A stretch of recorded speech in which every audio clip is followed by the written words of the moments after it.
Good evening, ladies and gentlemen, and welcome to The Lobby. This is your pre-HGC show, held twice weekly, where we wrap up previous results and preview the night's games. Tonight with me on my right, we have the beloved Vandy. Vandy, welcome.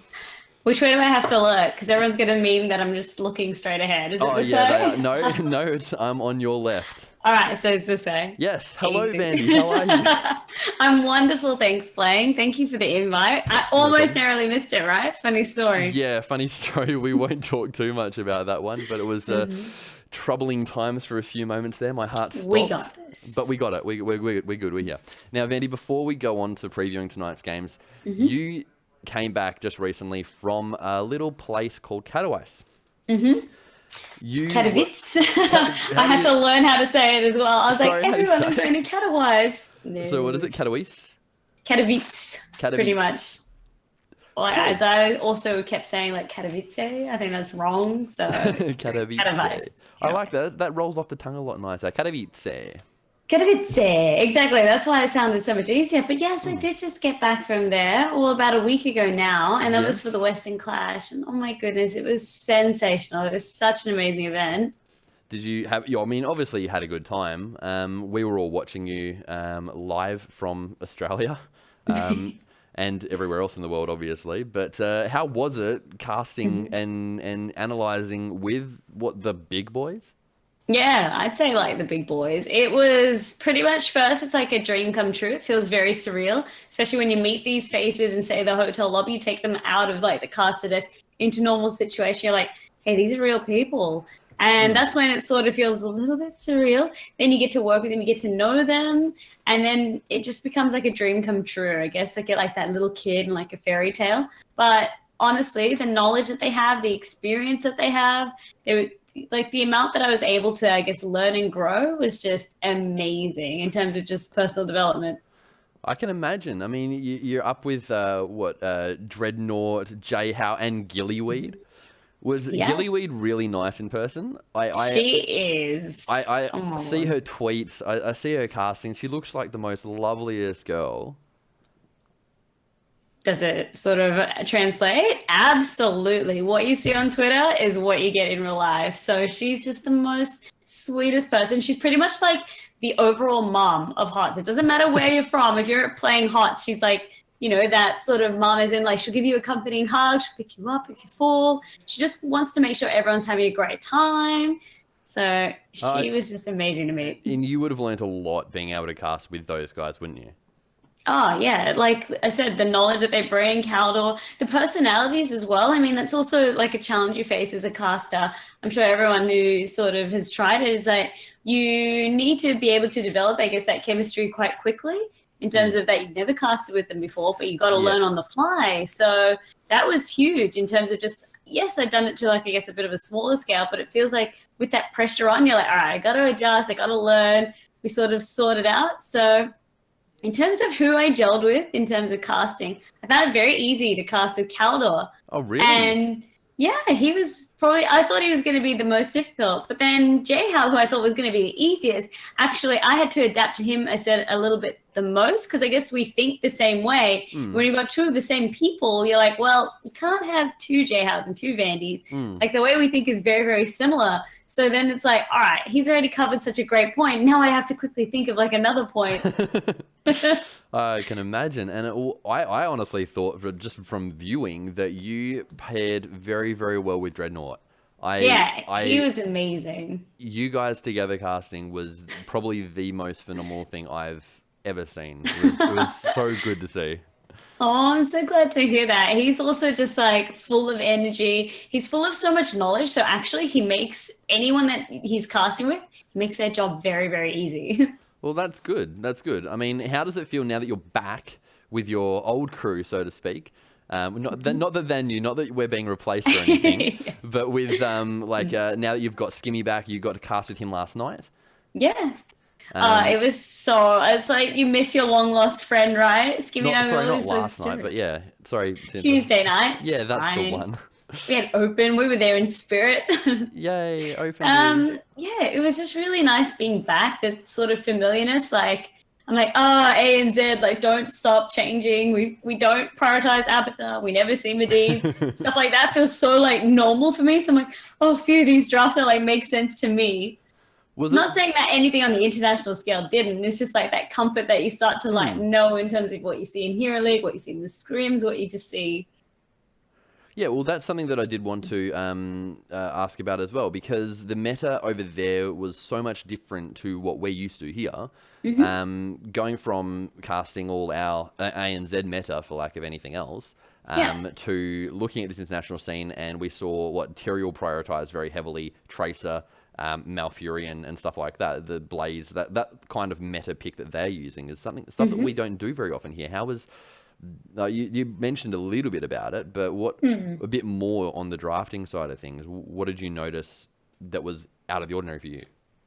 I guess just, yeah, once we started seeing the way teams were adapting, tournaments a bit different because you can't be like, all right, the tournament meta is what everyone's playing after the tournament, because tournament meta sort of shifts as well in terms of the team you're versing. So Yeah. that in itself can be, but like you said, the guidelines that we saw was a heavy prioritization on Blaze, Maiev, Tyrael, as well as also Stukov coming into the fray and Malfurion.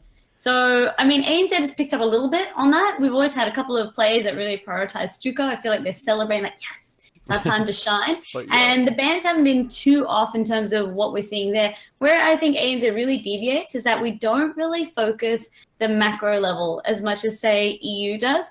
Even NA, we see them, on some maps, they're really able to capitalize it. On other maps, they're like, no, we're going to draft for the team fight because we feel like we just can't do it to the execution of EU, Korea, China, those sorts of teams. Yeah. So it's very interesting to see those sort of subtle changes, but that's what keeps all the meta so interesting. And I mean, you can't really, I guess, downplay that, because even on Tuesday night, I was saying, just seeing the way we had the Stukov pairing, oh my gosh, it was just like, oh my god, I'm getting so many different ideas about how we can use it, like the dragon's arrow into the lurking arm silence. It was like these sorts of combinations that we're seeing coming out. Like, I guess things that I said as a caster, I haven't necessarily really thought about.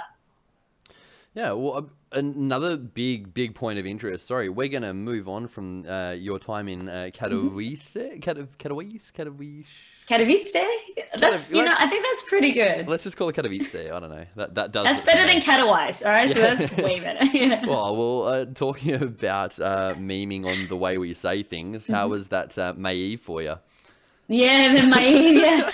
I was just a bundle of nerves in terms of pronunciation. Yeah. So funny. Like, I actually was like, I have to get this hero's name right. I'm gonna like jump into Hearthstone because I know there's a Maeve there. Let's see how the innkeeper says it and says it right. He's like, Maeve, and I'm like, oh, cool, all right, so Maeve, and I'm like, no. Once the nerves get to you, and you're just like, I don't even know anymore, and then you get Medivh into the mix as well. A nightmare. Yeah, Medivh, Maeve, Malthusian. It's a mouthful and a Never half. had any trouble with the mouse and the mouth. It's just for some reason Maeve gave me a little bit of trouble. Well, I enjoyed the memeing that the chat was going off about. They more than often loved it, and they were just like, "Oh my god, give me more Maeve." I mean, it's also present in our chat, right? Leoric instead of Leoric. So sometimes, in terms of the pronunciation, we're not perfect. We're open to suggestions to improve. But as long as you know who we're talking about, even if it's that loose thing, then we've done our job well. If you don't know who we're talking about, that's when we really start to sweat and we're like, we got to fix this ASAP. That's, another caster that's got a bit of props. We're going to talk about it a little bit. He's your main man. You're the dream team. Skimmy. You've just got back from the Western Clash. Skimmy has just won the award for Best Personality. I saw. I am so happy for him. He's well deserved. Eugene was posting photos of it in our little group, and I had a little bit of a chat with Eugene today. He's like, I hope Skimmy doesn't think I'm giving him that trophy. They presented it to me. It's now my trophy. It looks really good on my desk. I mean, hey, it's a team effort, but it's so well deserved. I keep saying it time and time again. Skimmy's also been at international. He's been to Clash. He's also done BlizzCon. And I mean, in terms of where you want to be as a caster, these are like high goals that he's already reached. And at such a young age, it just speaks volumes to the talent that he's got as well. He almost like took me under his wing. I remember when he like reached out so far ago. He's like, GameStar's doing some stuff. We see that you've been doing some stuff with ANZ Heroes. Like, are you able to get involved? Like, we're just looking for more people to get on board. And that's where it all began. So like Skimmy and I, like, we've got similar sort of bubbly personalities. We've got a lot of energy. And I feel like we just feed very well off each other. So it's very, very easy for us to just be like, we've got that relationship similar to, I guess, like people always compare. Like NA sort of Gilly Dread. Gilly and Dreadnought, yes. But down under. Down under. I was a little bit disappointed you didn't meme and say, hello, NA Skimmy. But it's good. It was a good opportunity to, but no. You can't steal the meme, can you, really? Nah, you can't. You just gotta run with them. Well, again, congratulations to Skimmy. Well deserved, mate. You really earned your trophy and award, and I do hope Eugene does give it back to you. Hold him to it, right, Blank? Yeah, know, we can make something happen. We can. We'll help. Sorry, Eli's just poking his head in on the side. Oh, Eli! Hi, hey, Eli. Such a cutie. Moving right along, before we go into tonight's games preview, we're going to jump to the power rankings. So on your screen now, guys, you'll be able to see the power rankings. These are from our casters and team in the Gamester group. Now, there's not too much out of the ordinary there. Vandy, I'd like you to talk to me a little bit about yours. Yours is very, very similar to everyone. Well, yours is very similar to Skimmy's. They're all very similar, to be honest. But you've got downfall below Outlaws, whereas most of us have it the other way around. Yeah. Or some of us, or half of us have it the other way. There's 6 of us, so there's actually half now. Wow. Half of us? Yes. Let me bring it up as well. I mean, it's one thing to talk about it in terms of my head, but it's another thing to visualize it. Oh, of course. So I guess the reasoning for that was that I feel like Downfall, they've just proven themselves time and time again. And Outlaws, I mean, as well, in terms of that position that I put them in, I don't feel as though Downfall are ready in that position to overtake Outlaws as of such. Even after their game against Crimson last week? Well, that was the thing. So I still felt as though that was going to be like a one. So I still wanted to see a little bit more in terms of when I was chatting to Lahal and things like that. Like I managed to match with him for the brawl. He destroyed me, and then like we got invited to partners. It's like, I'm a little bit disappointed that we dropped a game. Like didn't even want us to be in this position or something like that. And I know that as a team, they take that very, very seriously, similar to how Crimson took their loss very, very seriously. They're like, we don't want to be dropping any games this season. So I'm still being very conservative in that I have to see a little bit more for me to then shift those rankings. But I don't doubt that Downfall's come a long, long way. Yes, they have. Well, we got to cut to the third game in the 3-game match between Downfall and Quick Match Warriors on Tuesday night. That was lucky in itself because otherwise we would have had to have 20 minutes of stream delay, and it was really good to be able to catch that last game. I thought Downfall did play really well, but to be beaten by QM Warriors in a 2-1 set, I wasn't expecting that.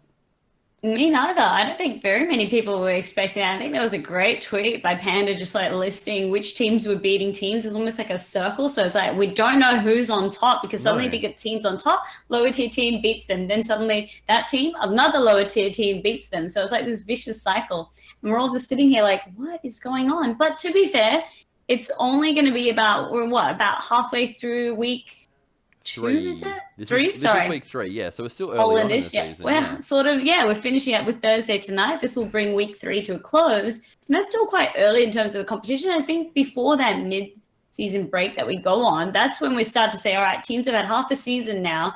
This is now the rankings that we really start to like, no more with taking it with a grain of salt. This is like rankings that have settled, team rosters have settled, any sort of issues that they have, like they've had enough time to sort of like gel, and we start to see where they place into the scheme of things. Yeah, well, I mean, it is a round robin, so they're all going to play each other. In this one, it's a double round robin, so they're going to play each other twice. We will get to see Crimson versus Downfall again later in the season, or we won't see it because it won't be streamed, but they will play each other again later on in the season, and I'm interested to see what that rematch looks like. Will Crimson have shaken those pre-game jitters, I suppose, or underestimation of Downfall, or will Downfall, as Flays mentioned on Untapped on Monday night, continue to get better and better and better and keep working on those things? It's hard to say. I mean, I feel like Crimson, from the performance that we saw them against QM Warriors, where it was just very, very clean execution, they were not really giving any chance for doubt in our minds about who was going to be the better team in that matchup, or who played it better. So if they can continue up that momentum, then we'll see. But I sort of like to give a bit of a jibe to Skimmy, where I'm like, well, I finally saw that in terms of rankings, everyone has, I consistently kept placing Nomi as the first team. And then Skimmy, I finally saw he swapped his rankings from Crimson first to Crimson second, Nomia first. And I was like, all right, so you're in the same sort of mindset. You want to see Crimson prove themselves because you've given them 2 weeks. And you're like, you're not really happy. You're like, I want to be convinced. And that's kind of where these rankings sort of sit, right? Well, I mean, speaking of doubt, let's have a quick chat about the first game that's going to be streamed tonight. Doubt being the captain of Aztec Entertainment, like where I transitioned that one. Yes. Yeah, I love that. That was smooth. And bringing it up made it so much more smooth. Aztec Entertainment are playing Rich Gang. This is the first game going to be streamed. That's only 13 minutes away, Vandy. What are your thoughts on this match? It's one of those sort of middle of the range, even ranking teams. They're both 1 for 3. Yeah. So they're both 1-1 and lost 3 games. So they're on the same points. They're on the same ranking, so to speak, at the moment in the season, although we did just mention how that isn't going to be too accurate at this stage. What are your thoughts going into this game?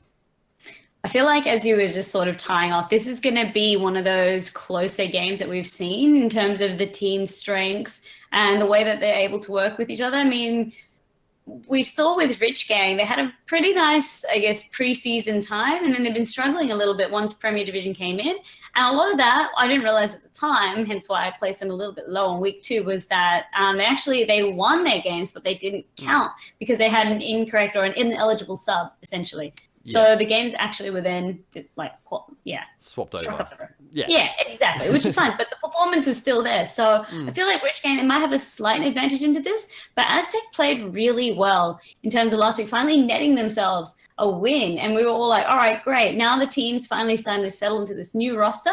I expect for this game, we should see it go to game 3 because like both teams, they can adjust on the fly. They're both young, but they also then have, I guess, their playmakers in terms of you got Fesh. If you shut down Fesh, Rich Gang, they can sometimes run out of steam. Yep. Similar as well, we've got Doubt on the side of Aztec, and if you shut him down, well, it just sort of limits the effectiveness of the team. That is very true. I'm intrigued. Talking about Doubt and Fesh, would those be a player that you would look out for tonight? I mean, if we were to name one player from each team that will have a big game or be very important to the outcome, who would that be? Would it be Fesh? I mean, yeah, for Aztec, I feel like it'd be Fesh, but Fesh is only as good as the support backing him. So that's going to be Fairy on that one. So she's pretty good at her support. And we saw with that Uther, it really changed the pace of a game that really everyone was expecting Rich Gang to lose and then really just putting them back, giving them that momentum. So it's that synergy between the two, but generally speaking, Fesh is the one. He's improved so much from when he first started playing competitively. I remember when he first started playing on a team, he's a little bit all over the place. Mechanically speaking, he was great. But in terms of that team coordination, he was lacking a bit. He's come so far. So, yeah, really like his stuff. Keep your eye on him. In terms of Aztec as well, Doubt, I mean, Disco was blown away, myself too, with Doubt's Hanzo. It was so impressive, the level that was played to. So if we see any more of that, he'll be the big playmaker. Yeah, I mean, over the last couple of weeks, I've put a high priority on the tank role.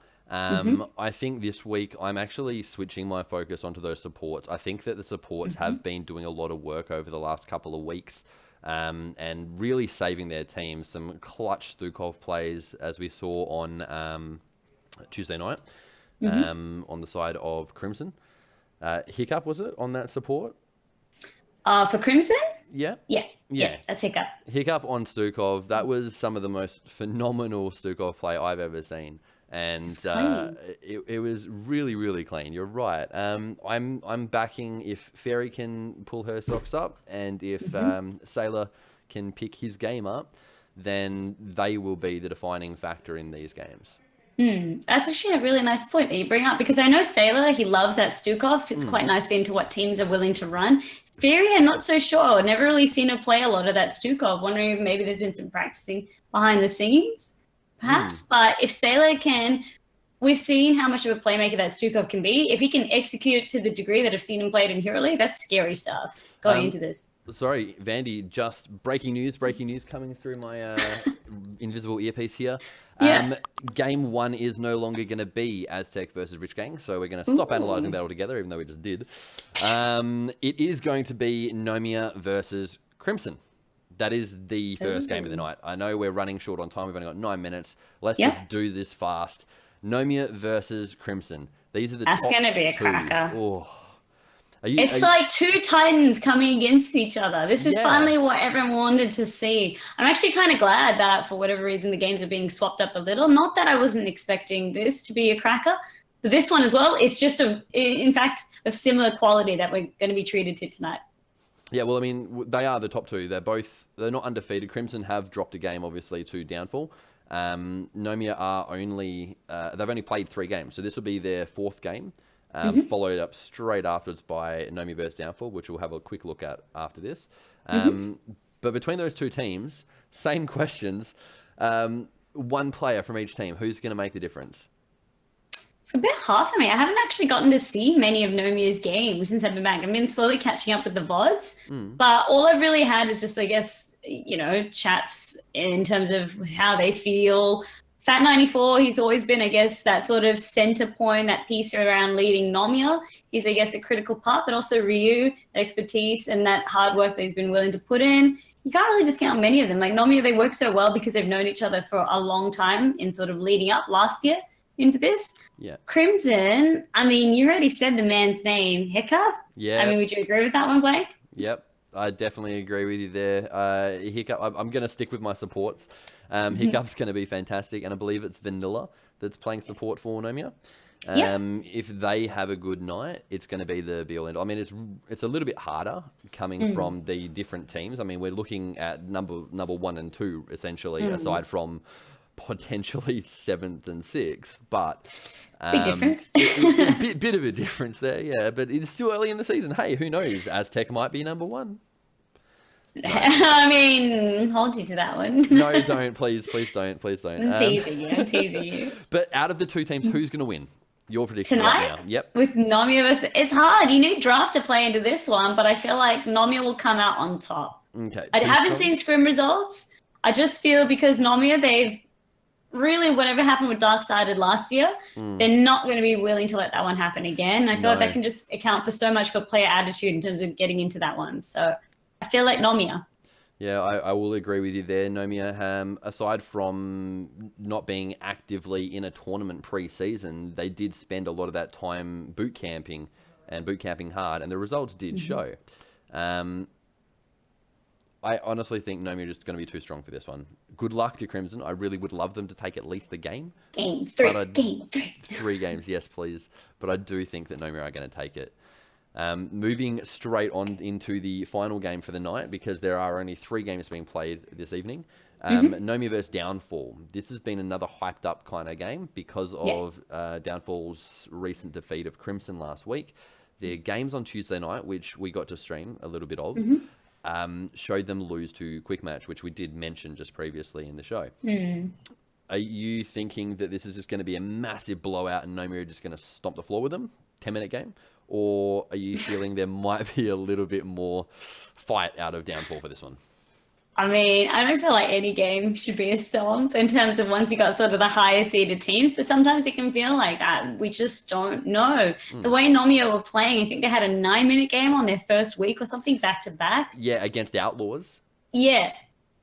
That just speaks volumes for how scary Nomiya are. So I'm going to be watching this one very, very closely. Yeah. If it does, you can generally tell the sort of tempo that the team's going to set in that first game. If Nomiya win that one quite easily, they get the picks that they want, then I could be expecting a little bit more of those stomp games. I feel like Downfall, however, they could probably at least hold their own to make sure that we're not going to see a 9-minute stomp. Yeah. Well, fingers crossed. I mean, if they can beat Crimson and the games between them and QM Warriors were very, very tight. Yeah. I think that I can't even think. I'm just spitballing here. Is it gonna land or is it? I don't know. It's very, very hard to pick. I am intrigued to see how the game goes. I'd love to see Downfall at least take a game off Nomiya. I just don't see it happening. I think Nomiya are way too strong. I'll have to wait and see. We're in for a treat tonight. I'll tell you what, in terms of games. Double Nomiya. Hello. Everyone get your dolphins out. That's what Nomiya's going to be saying. Yeah, dolphins out. We're going to see a Murky with that level 20 talent, big tuning, and smack them with their own dolphin. Yeah, I don't know. good. We know Downfall do like to meme a little bit. Out of these 2 teams, now we've still got Nomiya, but with Downfall as well, do you see a player on each of those teams that are going to have a big game or will be important in these particular 2 teams?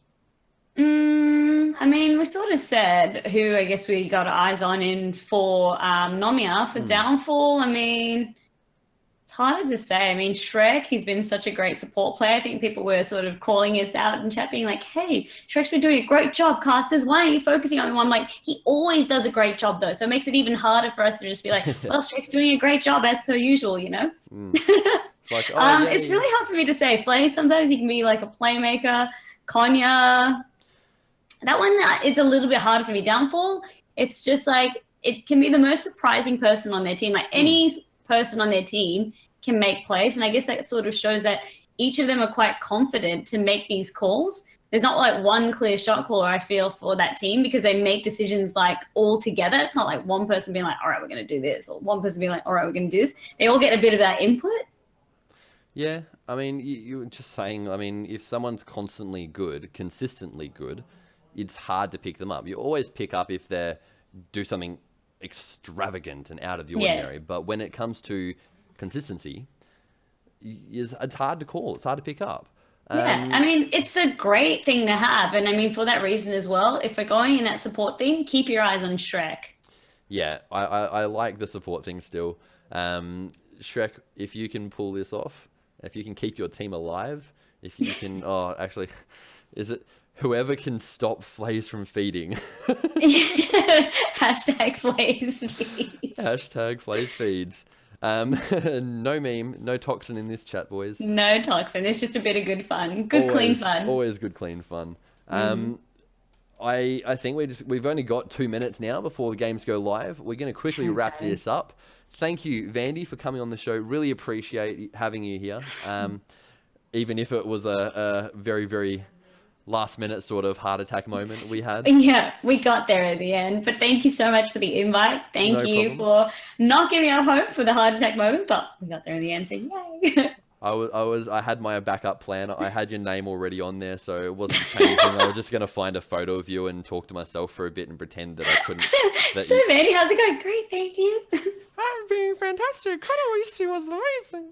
Oh yeah, that sounds exactly like me. Yeah, no one would have noticed the difference.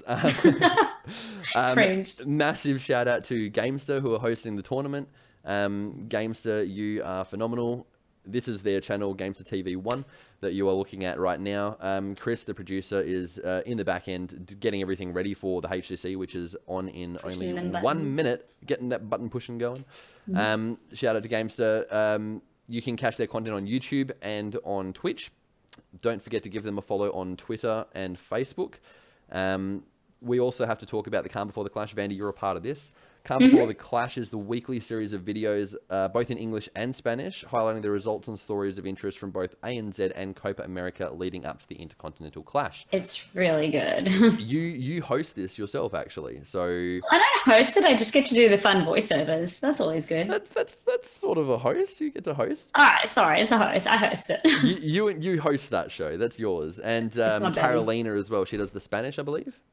Yes, she does. And last but not leastly, Blizzard ANZ, we're going to, oh, not leastly, we've already got the last but not least, that's you guys. But Blizzard ANZ, that's where we're heading to right now. We're going to raid them in just a couple of moments.